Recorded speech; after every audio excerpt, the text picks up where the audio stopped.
Assalamualaikum.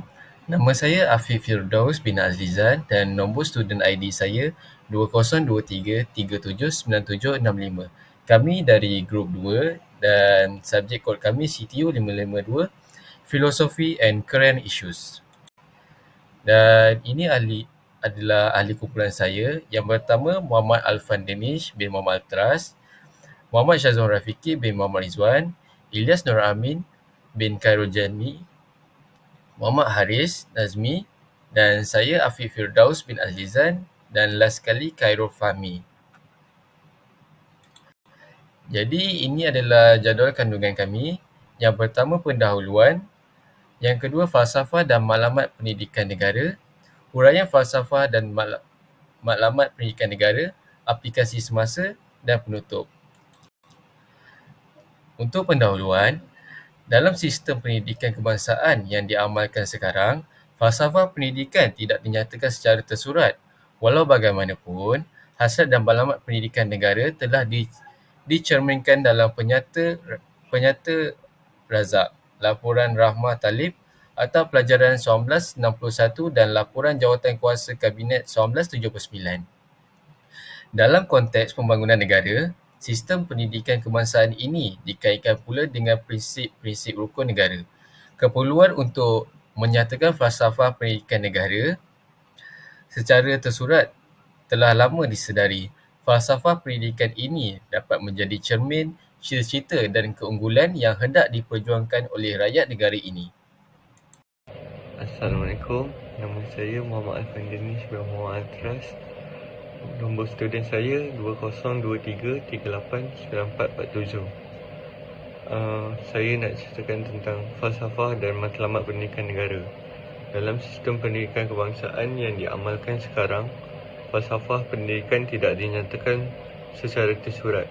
Walau bagaimanapun, hasrat dan matlamat pendidikan negara telah dicerminkan dalam Penyata Razak, Laporan Rahmat Talib, Akta Pelajaran 1961 dan Laporan Jawatankuasa Kabinet 1979. Dalam konteks pembangunan negara, sistem pendidikan kebangsaan ini dikaitkan pula dengan prinsip-prinsip rukun negara. Keperluan untuk menyatakan falsafah pendidikan negara secara tersurat telah lama disedari. Falsafah pendidikan ini dapat menjadi cermin cita-cita dan keunggulan yang hendak diperjuangkan oleh rakyat negara ini. Falsafah dan matlamat pendidikan negara ini menegaskan bahawa sistem pendidikan negara memberi penekanan kepada perkembangan potensi individu secara menyeluruh dan bersepadu ke arah melahirkan insan yang baik berdasarkan kepercayaan, keyakinan serta kepatuhan kepada Tuhan. Ini bermakna falsafah pendidikan negara berhasrat untuk melahirkan insan yang berpegang teguh pada agama.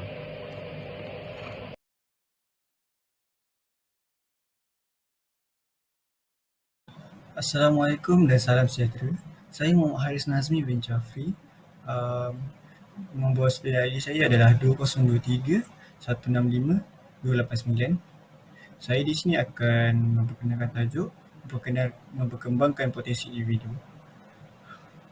Potensi merupakan bakat, kebolehan atau keupayaan yang ada pada seseorang individu sejak lahir lagi. Seseorang individu memiliki berbagai keupayaan. Namun, begitu banyak tidak semua bakat atau keupayaan yang dapat dilihat jelas kerana sebahagiannya adalah terpendam dalam diri. Oleh itu, pendidikan berperanan memperkembangkan potensi murid dengan optimum sehingga individu mencapai ke tahap yang cemerlang. Untuk mencapai matlamat ini, bakat yang ada pada setiap orang mesti dicungkil dan dipertingkatkan secara berterusan. Ia memerlukan perancangan dan pelaksanaan yang teliti dan bersungguh-sungguh. Intelek, rohani, emosi dan jasmani adalah 4 aspek yang menilai kapasiti seseorang individu. Dan seterusnya adalah intelek. Keupayaan mental yang berkaitan dengan akal dan daya fikir dikenali sebagai potensi intelek. Tidak dapat dinafikan bahawa intelek memainkan peranan yang penting dalam memperkembangkan ilmu tertentu.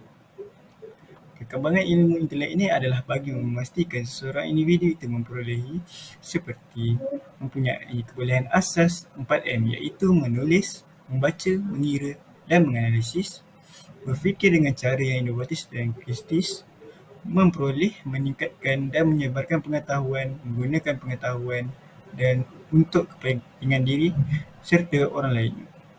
Dalam hal ini, perkembangan potensi intelek merujuk kepada bidang ilmu yang berfaedah yang tidak bertentangan dengan agama dan menyumbang kepada kemakmuran dan kesejahteraan alam sekitar dan manusia. Pemikiran kreatif bertujuan untuk menghasilkan orang yang inovatif tetapi kritis dalam menjangkakan bagaimana perubahan atau pembaharuan memberi kesan kepada alam sekitar dan manusia secara keseluruhan supaya ia tidak membawa kepada kerosakan dan kemudaratan. Yang seterusnya adalah rohani. Potensi rohani merangkumi hubungan jiwa dan kalbu seseorang dengan Tuhan.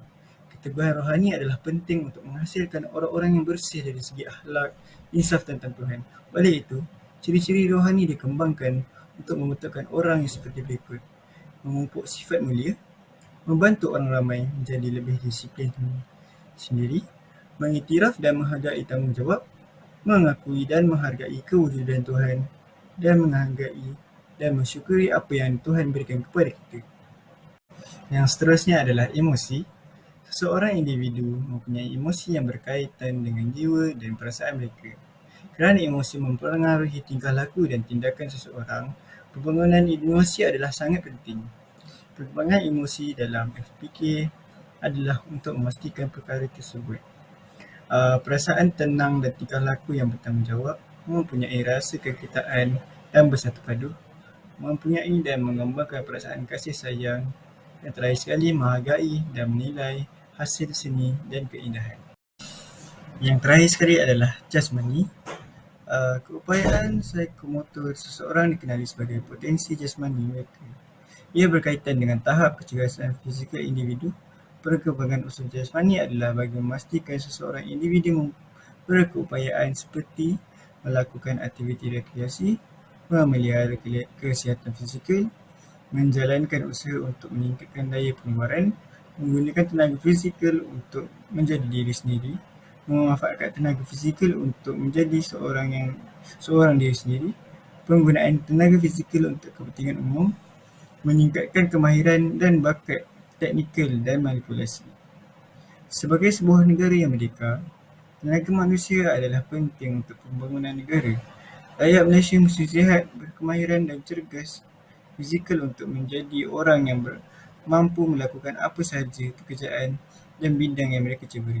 Negara tidak boleh maju dan membangun jika rakyatnya tidak cergas dan tidak mempunyai kemahiran dan kepakaran dalam bidang yang diperlukan untuk terus membangunkan negara yang bersaing di peringkat global. Rakyat Malaysia yang cergas, sihat, mempunyai kemahiran dan kepakaran adalah penting untuk menjadikan negara maju pada masa yang akan datang. Assalamualaikum, nama saya Ilyas Nami bin Khalid Anwar. Nombor student 2023379739. Saya ingin present pasal menyeluruh dan bersepadu. Perkembangan individu secara menyeluruh dan bersepadu. Potensi-potensi yang ada pada individu harus dikembangkan secara bersepadu dan tidak boleh dipisahkan antara satu sama lain. Sebagai contohnya, potensi dari sudut intelek tidak boleh dipisahkan dengan potensi kerohanian. Pelajar yang bijak adalah tidak seimbang tanpa ada norma-norma kemanusiaan seperti kasih sayang sesama manusia dan menghormati orang lain. Begitu juga dengan potensi lain iaitu potensi rohani dan jasmani. Dalam satu-satu aktiviti tidak boleh dipisahkan dengan kemahiran bersosial semasa bermain secara berpasukan seperti sifat-sifat kerjasama dan permainan. Semua potensi ini berkembang secara menyeluruh dan bersepadu untuk membuat pelajar yang sempurna. Pendidikan di Malaysia adalah satu usaha berterusan ke arah memperkembangkan lagi potensi individu secara menyeluruh dan bersepadu untuk mewujudkan insan yang seimbang dan harmoni dari segi intelek, rohani, emosi dan jasmani berdasarkan kepercayaan dan kepatuhan kepada Tuhan, berakhlak mulia dan bertanggungjawab dan berkeupayaan mencapai kesejahteraan diri serta memberi sumbangan terhadap keharmonian dan kemakmuran masyarakat dan negara. Ayat tersebut dari Kamaruddin Haji Hussein dan Kamarul Azhar pada tahun 1994. Berikut adalah bakat, potensi dan kebolehan tidak boleh dikembangkan secara bersaingan. Sebaliknya, perlu dikembangkan secara bersepadu. Perkembangan dan peningkatan seharusnya merangkumi 4 aspek, iaitu intelek, rohani, emosi dan jasmani. Perlu diperlukan. Usaha ini hendaklah dijalankan untuk menghubungkaitkan perkembangan semua potensi untuk memenuhi keperluan jasmani, intelek, rohani dan sosial. Antara usaha yang boleh digunakan adalah memberikan pendidikan keduniaan seperti ilmu akademik, jasmani untuk mengembangkan semua potensi secara bersepadu adalah dengan menerapkan kepercayaan kepada Tuhan. Ini akan dikembangkan melalui berbagai-bagai aktiviti kehidupan manusia dan berlandaskan nilai-nilai murni dan juga norma-norma masyarakat yang baik seperti aktiviti ceramah, agama dan gotong royong. Selainnya, proses pembelajaran dan pengajaran dalam kelas. Oleh itu, pihak Kementerian Pelajaran Malaysia telah menyediakan kurikulum yang sesuai bagi mencapai hasrat ini. Antara adalah mewujudkan bidang mata pelajaran seperti matematik dan bahasa untuk tujuan komunikasi. Bidang pendidikan agama Islam, moral, geografi dan sains untuk mengenali manusia dan alam sekeliling serta pencipta kita. Bidang muzik, pendidikan jasmani dan kesihatan kurikulum dalam bidang kemahiran manipulatif untuk memperkembangkan potensi individu secara bersepadu. Assalamualaikum warahmatullahi wabarakatuh. Nama saya Kafal Azli dan hari ini saya akan membentangkan mengenai salah satu falsafah pendidikan negara, iaitu insan yang seimbang dan juga harmoni. So pada masa kini, pembangunan insan merupakan salah satu proses dalam melahirkan insan yang seimbang dari segi rohani, jasmani, fizikal, intelektual dan juga sosial, dan bagi membentuk insan yang dapat menyimai kepentingan duniawi dan juga rohani. Usaha pembangunan insan atau manusia merupakan salah satu usaha utama yang diterapkan di dalam falsafah pendidikan negara. Sebagai contoh, pada masa kini kita dapat melihat pelbagai peringkat sekolah yang telah wujud untuk membentuk sebuah insan, sebagai contoh sekolah rendah, SK, sekolah menengah SMK dan juga pelbagai institusi pendidikan tinggi. Seterusnya, saya juga akan menerangkan antara cabaran dalam pembangunan insan. Aspek globalisasi, iaitu kemanjaran maklumat dan juga pembangunan teknologi yang semakin pesat merupakan salah satu penghalang di dalam melahirkan insan yang seimbang. Akses yang mudah kepada pelbagai bentuk hiburan dan juga maklumat menjadi salah satu trend di dalam kehidupan masyarakat pada masa kini. Selain itu, cabaran dalam pembangunan insan juga adalah mengenai sekularisme. Sekularisme pada maksudnya ialah menolak agama daripada kehidupan seharian. Seseorang hanya bersifat materialistik untuk kepentingan nilai yang hanya semata-mata berkait dengan duniawi. Selain itu, menurut kepercayaan ini, keperluan duniawi perlu dilaksanakan sepenuhnya selagi nyawa masih ada pada diri.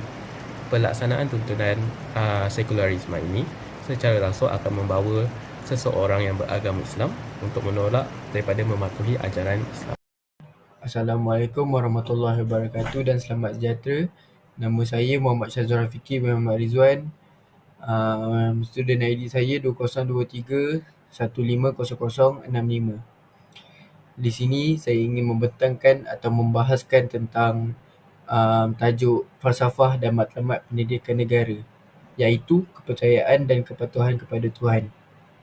Seperti yang kita lihat, setiap prinsip terkandung dalam rukun negara sebenarnya mempunyai matlamat tertentu dan maksud tersirat yang harus dihayati dan dipraktikkan rakyat Malaysia yang terdiri daripada berbilang bangsa dan agama, seperti contoh bangsa Melayu, bangsa Cina dan bangsa India, atau sesiapa pun yang telah menetap di Malaysia. Menyedari kepelbagaian agama yang dianuti masyarakat di negara ini, kepercayaan kepada Tuhan dipilih sebagai prinsip pertama dalam rukun negara untuk rakyat berpegang teguh kepada kepercayaan masing-masing demi kebaikan bersama untuk membina negara Malaysia yang berdaulat. Seperti contoh yang kita tahu tentang berdasarkan prinsip kepercayaan kepada Tuhan ialah semua rakyat Malaysia harus mengakui bahawa Tuhan melebihi kuasa yang lain. Seseorang yang patuh dan taat setia kepada ajaran agamanya mempunyai budi pekerti yang mulia seperti sifat-sifat terpuji.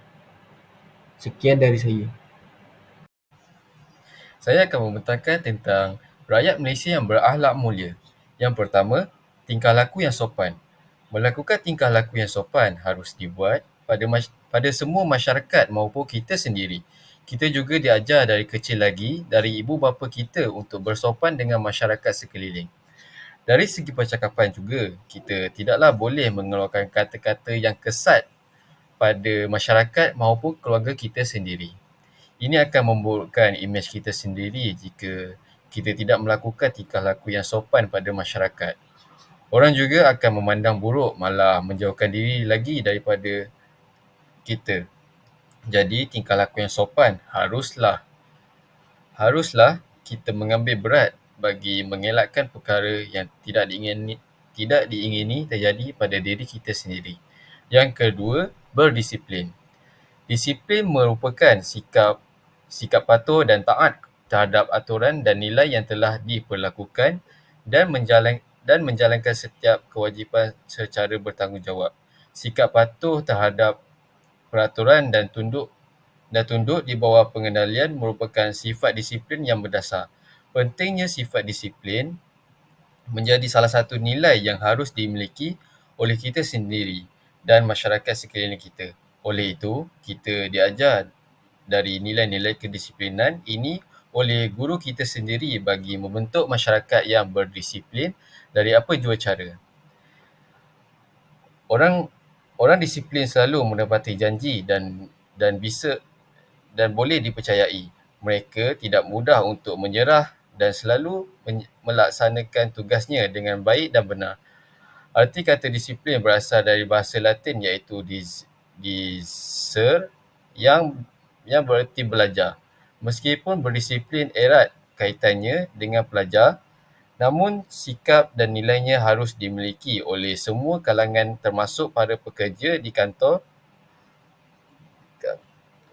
Bentuk kedisiplinan seorang karyawan dapat meliputi masuk kerja tepat waktu, mengerjakan tugas sesuai deadline dan memberikan yang terbaik untuk pekerjaan. Yang ketiga adalah bersepadu. Rakyat Malaysia perlu bersatu agar mewujudkan perpaduan.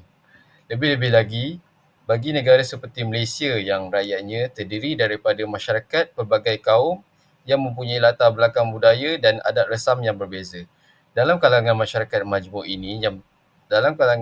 majmuk ini saling memahami satu sama lain amat penting untuk menjamin keamanan negara. Negara yang aman dan harmoni dapat membangun dengan pesat lantas memberikan keselesaan hidup kepada rakyatnya. Rakyat yang bersatu padu juga dapat mengemblek tenaga dalam menjalankan pelbagai aktiviti ekonomi supaya ekonomi negara berkembang pesat. Hasil pengeluaran pelbagai sektor seperti pertanian dan pembuatan akan dapat ditingkatkan dan berkembang maju. Sekiranya rakyat kita bersatu pelabur asing tentunya minat melabur dalam negara yang stabil dan makmur. Sekiranya rakyat bersatu padu, sudah pasti kehidupan rakyat akan aman dan sejahtera. Hasil perpaduan tersebut lahirlah generasi berilmu yang mampu menjadi contoh kepada negara-negara yang lain. Keadaan ini menjadi tarikan kepada pelancong datang ke negara ini dan seterusnya untuk menikmati keindahan negara kita dan keunikan budaya masyarakat di sini. Masyarakat Malaysia yang bersatu juga melahirkan generasi muda yang berwibawa, yang mampu menjadi pemimpin yang berkaliber serta pekerja yang berdisiplin yang mampu menangani segala bentuk masalah sosial dalam masyarakat, seterusnya mengurangkan kadar jenayah. Pelbagai usaha perlu dilakukan supaya masyarakat sentiasa bersatu padu. Contohnya dengan mengadakan program rukun tetangga di sebuah kawasan perumahan. Selain itu, aktiviti gotong royong yang melibatkan semua penduduk di sebuah kawasan patut diadakan dengan kerap bagi mewujudkan semangat kerjasama dan saling membantu. Rakyat Malaysia yang bertanggungjawab. Masyarakat Malaysia yang berpegang teguh kepada amanah dan mempunyai tanggungjawab yang tinggi terhadap Tuhan, bangsa dan negara. Masyarakat ini adalah masyarakat yang produktif, bertanggungjawab dan melaksanakan tugasnya dengan cekap, bersih dan amanah. Pada zaman kini, kepercayaan di antara masyarakat Malaysia semakin berkurang. Sebagai contoh, kita dapat lihat ramai di antara rakyat Malaysia mudah diperdaya dengan tipu helah yang dibuat sama ada daripada seorang individu ataupun masyarakat. Oleh itu, untuk menjadikan rakyat Malaysia lebih bertanggungjawab pada masa akan datang, kepercayaan di kalangan masyarakat dan juga individu perlu ditingkatkan lagi. Terdapat pelbagai cara yang boleh dilakukan untuk meningkatkan rasa percaya di dalam kalangan masyarakat, seperti aktiviti yang melibatkan semua ahli masyarakat. Sebagai contohnya, aktiviti seperti bergotong royong dapat meningkatkan lagi kepercayaan di antara ahli masyarakat. Seterusnya, saya juga akan membentangkan mengenai aplikasi semasa yang telah digunakan pada masa kini. Antara aplikasi semasa yang telah digunakan pada masa kini adalah antaranya web e-learning. Web e-learning adalah aplikasi atau laman web interaktif yang membolehkan pelajar untuk berinteraksi dan belajar seperti dalam kelas. Hal ini membolehkan pelajar untuk berinteraksi di antara rakan-rakan atau guru yang mengajar, tidak seperti laman sesawan yang lain. Web e-learning juga membolehkan pelajar untuk menghantar latihan maupun assignment yang diberikan oleh tenaga pengajar. Hal ini mengelakkan para pelajar daripada tercicir daripada pelajaran walaupun secara atas talian. Web e-learning juga berfungsi untuk para pelajar ataupun murid mengadakan sidang video yang boleh membantu guru-guru untuk mengajar dengan lebih efektif lagi. Antara aplikasi yang telah digunakan untuk mengadakan sidang video adalah sebagai contoh Zoom, Google Meet, Microsoft Teams dan juga Telegram. Semua aplikasi ini membolehkan para guru untuk berinteraksi dengan para pelajar dan sekaligus dapat meneruskan pembelajaran walaupun secara dalam talian. Antara contoh-contoh web e-learning adalah seperti Google Classroom, iaitu aplikasi ini berfungsi untuk menyedarkan, menyimpan bahan pembelajaran dan juga kertas peperiksaan, latihan dan juga mengadakan kelas dalam talian. Selain itu, contoh web e-learning adalah seperti Kahoot.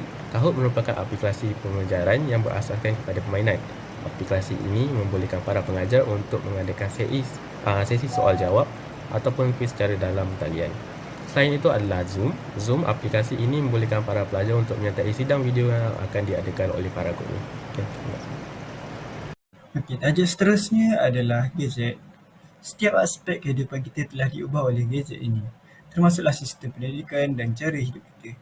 Gadget telah menjadikan pendidikan lebih mudah diakses, menarik, disesuaikan, kerjasama dan berkesan. Tidak dinafikan juga bahawa teknologi ini telah membawa anjakan paradigma kepada sistem pendidikan tradisional. Ia telah mengubah kedua-dua cara guru mengajar dan juga cara pelajar belajar. Kita dapat lihat bagaimana peranti ini boleh memberikan kesan kepada pendidikan dan bagaimana ia boleh mengubah landscape pendidikan di Malaysia. Ini adalah 3 contoh kebaikan gadget kepada pendidikan negara.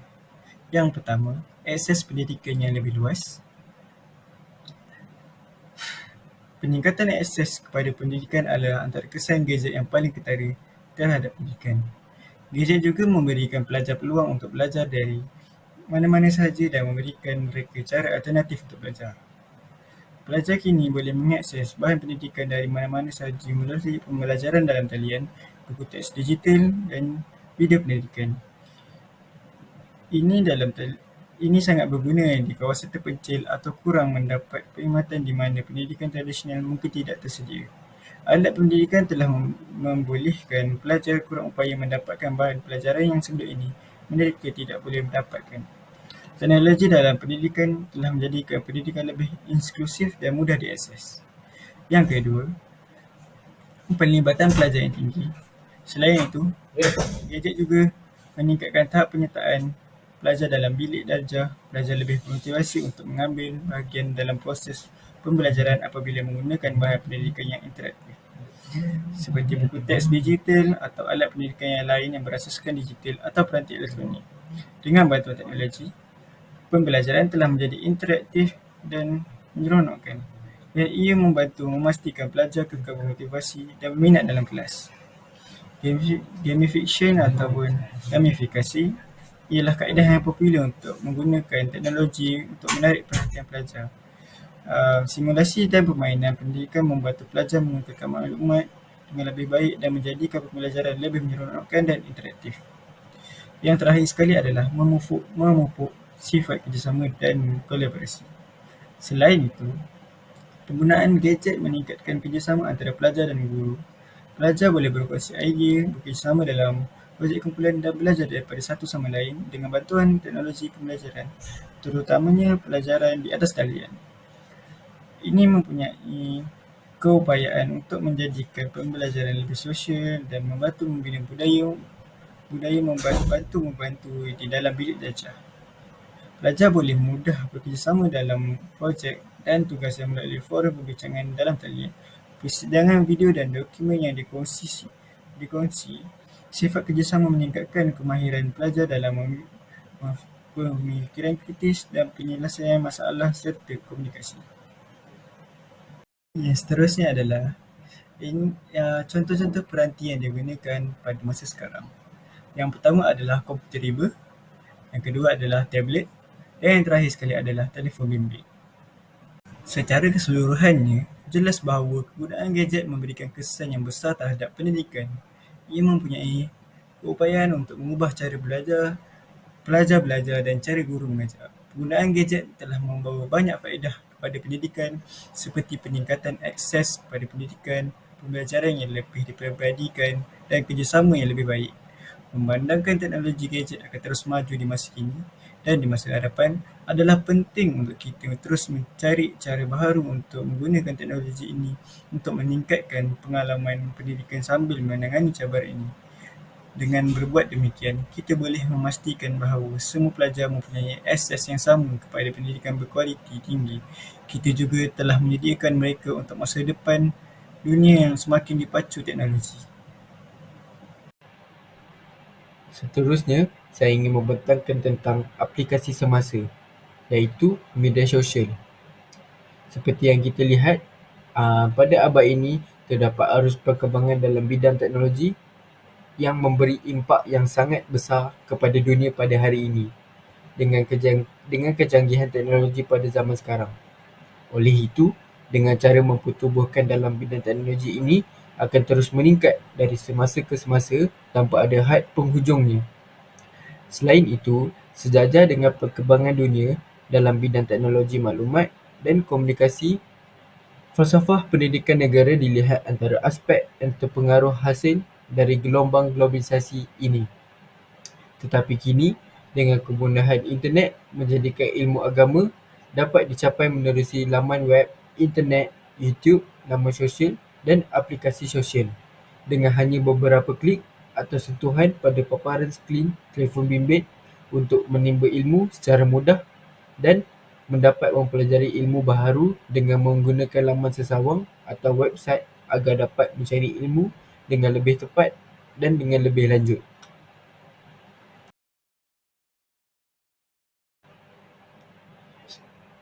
Seterusnya, media sosial, terdapat contoh senarai media sosial pada zaman kini. Contohnya YouTube, Google.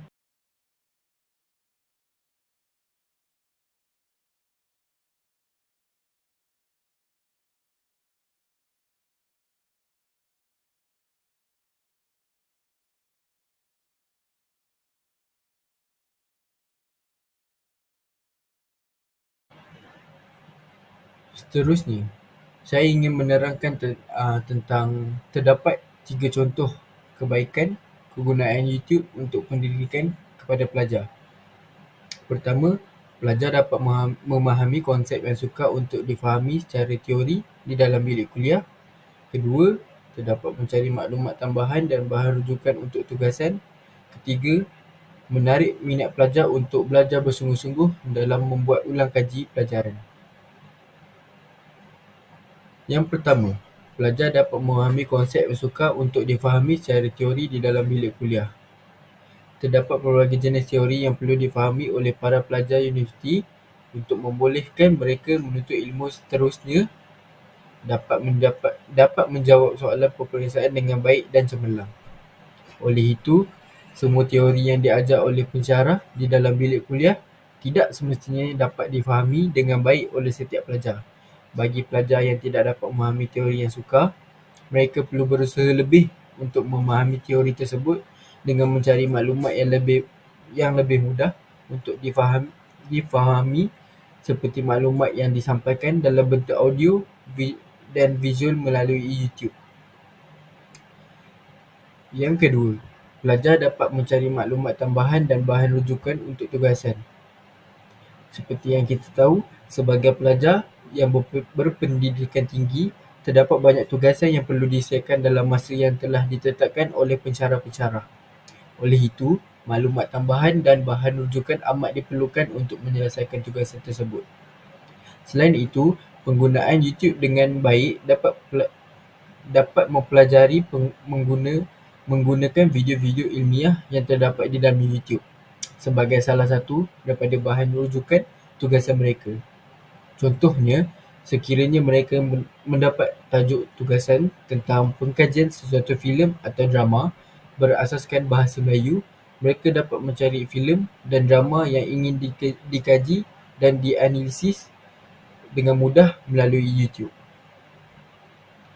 Dan terakhir sekali, yang ketiga, menarik minat pelajar untuk belajar bersungguh-sungguh dalam membuat ulang kaji pelajaran.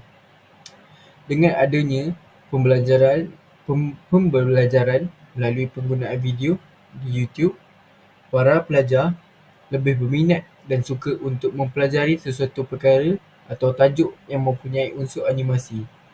Melalui video pembelajaran dan animasi, tahap tekanan yang dialami oleh pelajar dapat dikurangkan semasa pembelajaran, terutamanya semasa di dalam kelas dan kuliah. Contohnya, bagi subjek biologi atau matematik tambahan, ramai pelajar yang kurang meminati subjek tersebut. Selain itu, saya ingin membahaskan tentang kebaikan kegunaan media sosial untuk kalangan pelajar. Seperti yang kita lihat, pertama, penggunaan media sosial dalam pendidikan menyediakan pelajar dengan keupayaan untuk mendapatkan maklumat yang lebih berguna dan tepat untuk berhubung dengan kumpulan pembelajaran dan sistem pendidikan lain yang memudahkan pendidikan. Selain itu, alat rangkaian sosial mampu memberi peluang kepada pelajar dan institusi untuk meningkatkan kaedah pembelajaran. Dengan itu, melalui rangkaian, kita boleh memasukkan plug-in media sosial yang membolehkan perkongsian dan interaksi. Selain itu, media sosial juga merupakan medium di mana pelajar boleh mewujudkan sambungan yang bermanfaat untuk kerjaya mereka. Sebagai institusi pendidikan, pentingnya menggunakan platform sosial bagi membantu mewujudkan strategi latihan pelajar yang lebih baik dan membentuk budaya pelajar. Justru itu, media sosial memainkan peranan penting dalam bidang pendidikan. Dan terakhir sekali, saya ingin menerangkan tentang 8 contoh kebaikan penggunaan media sosial terhadap pelajar, iaitu pertama, menyediakan persekitaran pembelajaran kondusif, kedua, melatih kemahiran berlisan, ketiga, meningkatkan sistem pembelajaran, keempat, menilai kemahiran pelajar, kelima, berhubung pakar ilmiah, keenam, institusi berkomunikasi dengan pelajar, ketujuh, membantu dalam proses penyelidikan, ke-8, boleh membina kredibiliti sosial. Pertama sekali, saya ingin menerangkan tentang menyediakan persekitaran pembelajaran kondusif. Dari perspektif aplikasi sedia ada, media sosial dapat menyediakan persekitaran pembelajaran terbuka dan menggalakkan pemikiran yang mendalam dalam proses pembelajaran, membantu untuk mencari dan menggunakan pengetahuan untuk membantu mengekalkan dan meningkatkan semangat belajar dan mencapai kemajuan bersama peserta kumpulan kolaborasi. Selain itu, media sosial membawa kesan positif untuk memupuk pembelajaran sosial dan kaedah dan tabiat pembelajaran sepanjang hayat. Hasilnya, penyelidik dalam bidang pendidikan mula menyedari bahawa mereka boleh cuba membimbing pelajar melalui pembelajaran interaktif melalui platform media sosial. Kedua, saya ingin menerangkan tentang melatih kemahiran berlisan, iaitu media sosial lebih sesuai untuk melatih kemahiran khas pelajar terutamanya bercakap, mendengar dan menulis. Pembelajaran bahasa lisan berbeza daripada pengajaran bahasa asas, iaitu memerlukan pelajar bercakap berdasarkan pemahaman dan ingin bercakap. Justru itu, sekiranya menggunakan media sosial untuk pengajaran lisan, pasti dapat mengurangkan tekanan psikologi pelajar untuk menyelesaikan tugas lisan secara bersemuka. Ketiga, meningkatkan sistem pembelajaran. Sistem pengurusan pembelajaran adalah perisian rangkaian yang menyampaikan program pendidikan dan memberikan institusi aktiviti pentadbiran lain. Pembelajaran media sosial boleh merangkumi fungsi sembang segera, video, forum untuk berkongsi maklumat dan sumber pengajaran lain untuk membantu pelajar. Selain itu, menilai kemahiran pelajar. Dengan itu, guru boleh menggunakan media sosial untuk menilai kemahiran pelajar. Sebagai contoh, dalam pengajaran kelas mendengar, selepas guru selesai audio, guru boleh menggunakan fungsi suara WeChat atau WhatsApp atau Telegram dan sebagainya yang sedia kala untuk menjalankan ujian kecil. Untuk contoh lain, mereka boleh menulis blog sebagai sebahagian daripada penilaian harian kelas penulisan. Selain itu, berhubung dengan pakar ilmiah, penggunaan media sosial dalam pendidikan turut membawa manfaat kepada pelajar, terutamanya yang menuntut di institusi pengajian tinggi. Hal ini kerana akan mengetahui siapa pakar dalam bidang dan subjek tertentu. Selain itu, institusi berkomunikasi dengan pelajar. Institusi pendidikan mempunyai keupayaan untuk berhubung dengan pelajar melalui rangkaian media sosial seperti Facebook, kumpulan Google Plus dan YouTube. Saluran ini boleh digunakan untuk menyampaikan berita sekolah, membuat pengumuman dan menyediakan pelajar dengan maklumat yang berguna. Ini membina hubungan antara institusi pendidikan dan pelajar yang membantu menangani banyak masalah pelajar melalui interaksi kumpulan. Seterusnya, membantu dalam proses penyelidikan. Media sosial merupakan salah satu platform yang terbaik untuk mengekstrak data. Kita boleh mengetahui cara majoriti orang berasa tentang topik tertentu atau bagaimana pakar melihat dan memberi nasihat mengenai isu-isu tertentu. Sama ada pelajar sedang menjalankan tugas, mengusahakan sesuatu atau cuba untuk mendapatkan lebih banyak maklumat mengenai subjek. Beberapa maklumat dan hasil terbaik boleh diekstrak dari media sosial. Dan terakhir sekali, pelajar boleh membina kredibiliti sosial. Membina blog menerusi rangkaian sosial boleh membantu pelajar membina portfolio untuk kerjaya mereka. Platform boleh digunakan untuk memulakan perkongsian sementara pelajar masih dalam ruang pembelajaran. Ini memberikan manfaat kepada kerjaya pelajar yang menunjukkan proses pembelajaran telah berkembang melalui media sosial mereka. Sesungguhnya, sebagai interaksi rangkaian sosial yang maju dalam sistem pendidikan, media sosial akan menjadi alat utama untuk menyelesaikan masalah pendidikan. Selain itu, kelayakan pemasaran digital dapat memberi inspirasi kepada pelajar untuk mengetahui tentang peranan media sosial dalam pendidikan. Sekian dari saya. Assalamualaikum warahmatullahi wabarakatuh. Akhir sekali, falsafah pendidikan negara adalah teras kepada sistem pendidikan di negara ini. Falsafah ini digubal di atas kesedaran bahawa negara mesti mempunyai hala tuju dan matlamat yang benar dan tepat di dalam sistem dan rancangan pendidikannya. Selaras dengan rukun negara, falsafah pendidikan ini turut menekankan prinsip kepercayaan dan kepatuhan kepada Tuhan. malah keseluruhan falsafah pendidikan negara adalah berpaksikan ketuhanan. Falsafah pendidikan ini dimanifestasikan dalam diri insan yang memiliki ciri-ciri baik, seimbang dan harmonis.